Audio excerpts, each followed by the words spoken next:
ریاض اعجاز احمد طاہر اعوان یادوں کے دریچوں سے آج سے تقریباً 30 سال قبل ریاض سعودی عرب کے ریاض پیلیس ہوٹل میں آصف علی زرداری کے ساتھ اعجاز احمد طاہر اعوان کی ایک یادگار تصویر۔ ریاض کے دورے کے دوران اس وقت آصف علی زرداری کے ساتھ محترمہ بینظیر بھٹو بھی ان کے ساتھ تھیں۔ یہ یادگار تصویر ریاض پی پی پی کی معروف شخصیات سردار محمد رزاق خان نے خصوصی طور پر فخر نیوز ایچ ڈی کے لیے ارسال کی ہے، جو خبروں میں شامل کی جا رہی ہے۔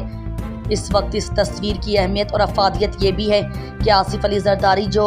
اس وقت موجودہ صدر پاکستان کے ساتھ فخر نیوز کے بیورو چیف اعجاز احمد طاہر اعوان ماضی کی یادوں کے دریچوں میں ایک یادگار شخصیت کا اعزاز بھی حاصل کر چکے ہیں، اور آج یہ تصویر بھی ادارہ فخر نیوز کے لیے ایک اور یادگاری اعزاز کا بھی باعث بن چکی ہے۔ اس تصویر کی فراہمی کے لیے ادارہ فخر نیوز اپنی طرف سے بھی جناب سردار محمد رزاق خان کا دل کی اتھاہ گہرائیوں سے شکریہ ادا کرتا ہے۔